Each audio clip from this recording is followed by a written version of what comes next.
extensive range, record-setting speed, advanced technology, and a top-rated worldwide product support network.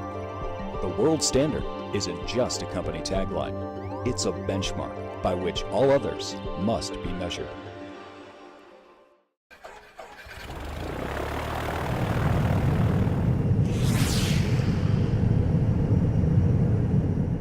Raising the awareness of business aviation in Canada is an ongoing challenge, and the Canadian way seems to downplay its critical role in the overall corporate framework. We asked our esteemed panel why this is, and how the bar can be raised during Wings Magazine's second industry roundtable, June 12th, at the CBAA conference in Toronto. You can read the entire story in the September-October issue of Wings Magazine. More of a cultural way of doing business in Canada. It's more conservative. Okay. It's more discreet. I think that doesn't mean that we're not as aggressive globally in terms of doing business. I think we just have a different perspective in terms of how we do business in this country. And the situation in the United States and continues to this day in terms of political attacks on the sector, without recognizing that this sector really represents every other sector of the various economies, both in Canada, US, and elsewhere, that use business aviation as an input into their business. And the way they use it as an input is in different ways, either through owner-operators or via the brokerage and management companies or companies owning their aircraft outright. But I think in the US, starting with the GM debacle in the US that started the ball rolling in terms of overt attacks, without recognizing the contributions to aerospace and the jobs and the multipliers there, along with the aircraft that are used as part of every major economic activity that we can imagine. So I think, having said that, people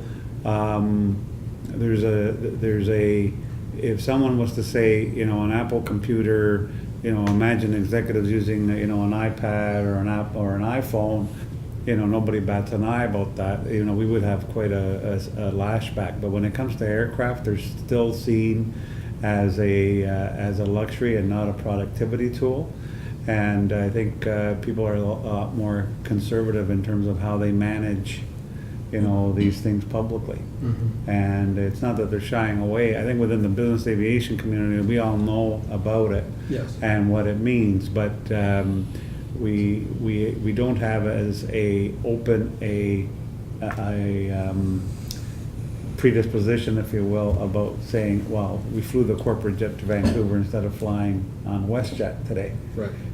But there's a whole host of decision making that went into why that aircraft was used that way. In the past, Americans looked at corporate jets as a sign of success. Well, and the other way to look at it is, Americans, they generally will buy the largest jet they can afford. Canadians, they want to buy the smallest jet that will just do the mission. And in terms of number of seats and range, and that's maybe a bit of an overstatement, but clearly American are a little less conservative in their approach on aircraft.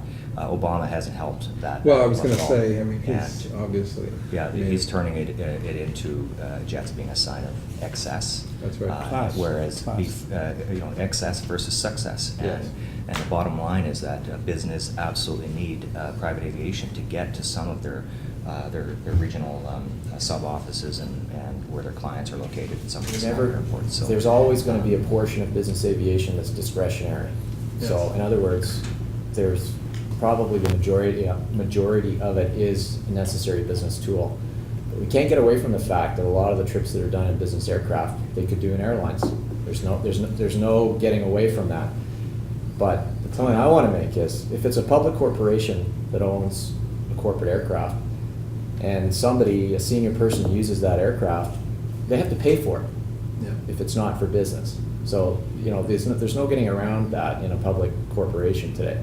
So it's no different from the guy spending his money on an expensive restaurant or an expensive hotel. It's up to him. Yeah. So nobody carps about people spending money on expensive things.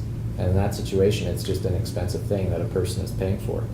So there should be nothing negative about that, in my opinion. So, Like I said earlier, we built our whole model on what we do, on the capability of me being in multiple places almost at once. It's interesting, your question earlier was on the economy, and sure, it affects all of us.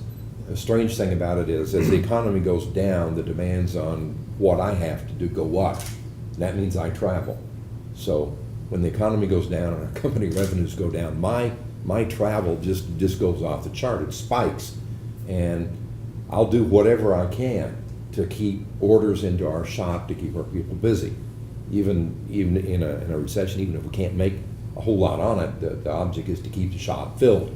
And that's me across the locations. So the plane as the economy goes down, the plane is more essential for me. And sure, it's expensive. But you know what's interesting? I fly maybe 175 hours a year by myself mostly in a jet, and I log it, I track it on a pretty sophisticated spreadsheet. I'm cheaper than business class on Air Canada all the way around. And last year, it was about 162 hours that I was able to stay in the office, one of my several offices. I was able to be in an office instead of sitting in a waiting room someplace or stuck in traffic or in a shuttle to get my bags or whatever. I was able to be productive for 160. That's a month. That's 4 weeks of work. And yeah, it's due to me having a plane. And if I'm bad for doing it, but my factory's still going.